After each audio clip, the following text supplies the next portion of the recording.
Al debatir en la Cámara de Diputados las reformas para que la Guardia Nacional se incorpore a la Sedena, el narcodiputado Germán Martínez, del Narco Partido Acción Nacional, expresó demagogo y falaz su desacuerdo con la disque militarización de la Guardia Nacional, señalando que iba en contra de los principios liberales históricos de México, particularmente los de Ponciano Arriaga y Benito Juárez. Destacó que los militares deben estar subordinados a la autoridad civil y criticó la gestión de la seguridad del gobierno actual, calificando el sexenio de AMLO como un supuesto fracaso en el combate al crimen organizado. Subrayó iracundo y falsario que el país necesita un ejército que derrote a los criminales, no que se rinda ante ellos, y sostuvo finalmente que el presidente no ha cumplido con su promesa de paz, concluyó sus sandeces.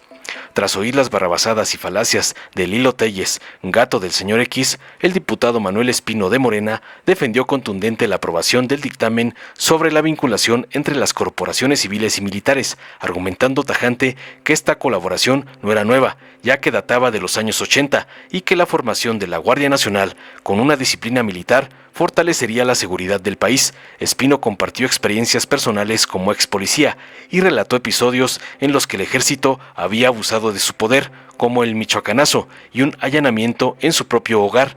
Aunque inicialmente propuso una reserva para evitar futuros abusos de las Fuerzas Armadas, finalmente la retiró, expresando su confianza en las instituciones militares y en la nueva Guardia Nacional para callar al chaquetero Martínez.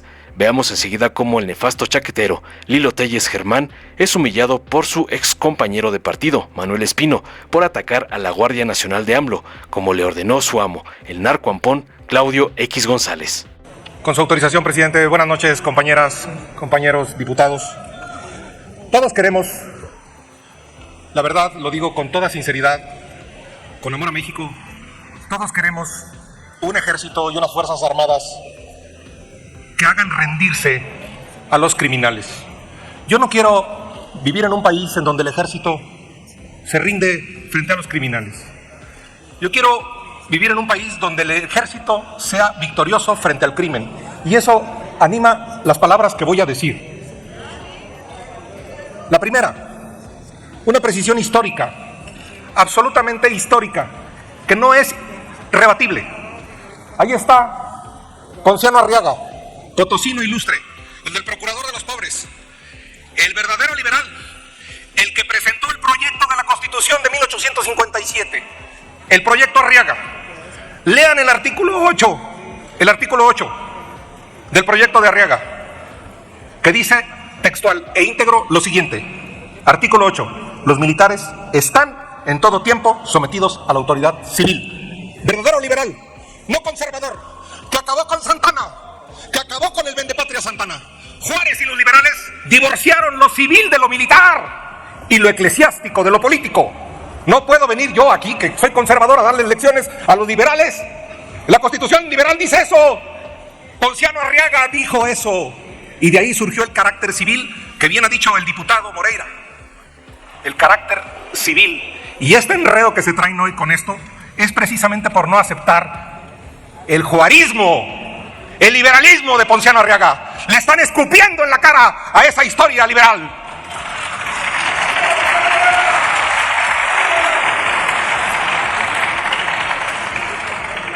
Por supuesto que se está dejando entrar a las carpetas de investigación a la Guardia Nacional.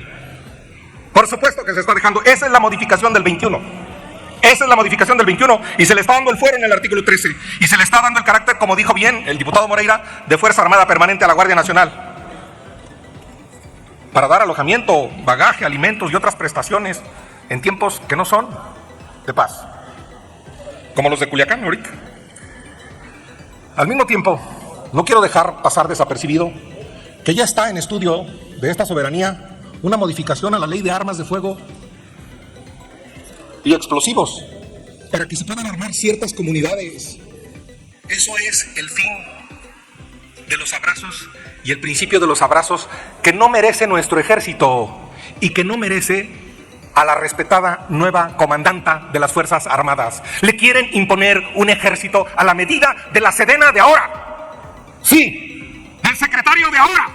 Sí. ¿Y saben quién estaba de jefe de la guarnición militar en los episodios tristes de Coahuila de Allende? Sí, Luis Crescencio Sandoval. Sí, Entonces él estaba en el episodio de Allende. Así es que tampoco vestir de verde olivo da impunidad ni da pureza.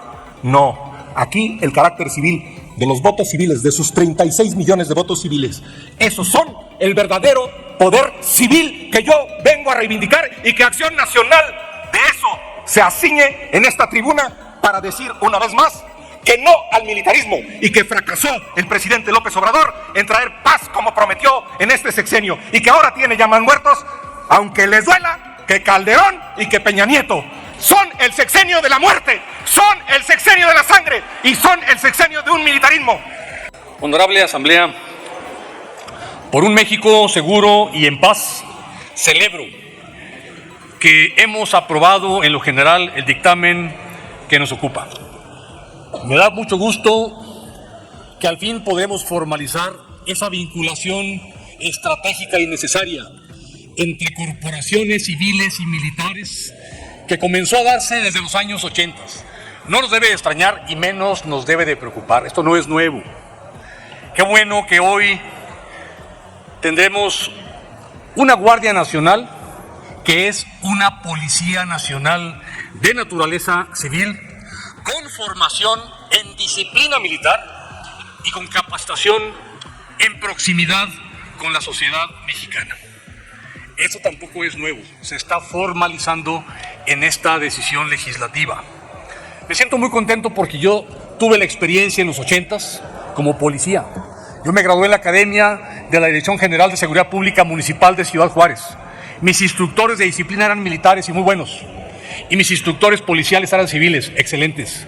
Uno de ellos llegó a ser el director general de Seguridad Pública, el licenciado Fernando Mota Allen, hasta hoy, amigo, cercano, a quien le agradezco que ha sido un excelente jefe policial con formación militar en Ciudad Juárez. Después de él tuve a otro jefe que fue general de división, el general Rosas Pedrote, y fue una excelente experiencia. No nos debe de preocupar que haya militares en funciones policiales con capacitación para la proximidad ciudadana. Entonces celebro que hayamos avanzado. Yo reservé el artículo 16 que hace referencia a que en tiempos de paz ningún miembro de la Fuerza Armada Permanente, o sea el Ejército, la Fuerza Aérea, la Armada y la Guardia Nacional podrá alojarse en casa particular contra la voluntad de su dueño. Yo añado que no lo puede hacer ni por orden de una autoridad civil ni por orden de una autoridad militar. Y lo reservé porque hemos tenido experiencias muy lamentables en el país, de muchos presidentes abusivos que ordenaban a policías allanamiento de domicilios particulares violando la Constitución, pero también de órdenes de presidentes que ordenaban a militares ingresar a casas particulares. Y también aquí tengo que recordar la experiencia lamentable del famoso Michoacanazo, no lo debemos de olvidar. Mayo del 2009, elementos del Asiedo y del Ejército emprendieron un operativo contra autoridades locales. 32 servidores públicos fueron detenidos sin justificación alguna. Se les fabricaron pruebas. Era periodo electoral. Luisa María Calderón Hinojosa, hermana del presidente en turno, era candidata a gobernadora. Vino presión y represión política contra autoridades locales. 22 alcaldes fueron detenidos en una primera movilización, después otros 2 y otros servidores públicos y hasta empresarios. Era gobernador del estado un compañero nuestro, el diputado Leonel Godoy. Era presidente nacional del PAN, un diputado michoacano, que acabamos de escuchar en esta tribuna a gritos.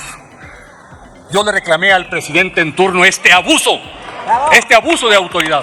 Por eso quise reservar este artículo en previsión de que en el futuro, si acaso llegamos a tener presidentes de regresión autoritaria del PAN o del PRI, tener esta disposición que impida desde la Constitución que una autoridad civil o militar pueda ordenar el allanamiento de un domicilio particular. Me voy a Ciudad Juárez. Ciudad Juárez, un año antes de lo que acabo de mencionar, en el 2008, 17 de agosto, más de 40 soldados armados con vehículos militares ingresaron a un domicilio particular a cargo del general Felipe de Jesús Espitia, de negro historial, también fabricante de pruebas para inculpar e incriminar inocentes. Un pillo militar, que los hay. ingresó a una casa cuando había una fiesta de celebración de adolescentes, pura familia. Era mi casa, su casa. El 17 de agosto, el general Espitia dirigió el operativo por órdenes del general secretario de la Defensa Nacional, Guillermo Galván, quien al paso de algunos días reconoció que fue un error. Bueno, le dije, general, a usted todos los soldados de este país le hacen caso. ¿Cómo que allana una morada? Me dijo, mire, licenciado, tiene razón, todos los soldados de México me hacen caso. Pero también soy soldado y también tengo un jefe que me da órdenes. Y el único que le daba órdenes era Felipe Calderón. Para evitar que esto se volviera a repetir es que reservé este artículo. Pero lo retiro, porque no puedo desconfiar de las Fuerzas Armadas ni de la nueva Guardia Nacional. Y porque le doy un voto de confianza a la expresión que han hecho aquí panistas, priistas y de todas las bancadas. Concluya, diputado, por favor. Termino, presidenta. De confianza a las Fuerzas Armadas. Y le doy un voto de confianza adicional por las expresiones que aquí he escuchado del diputado Moreira, del diputado Elisha.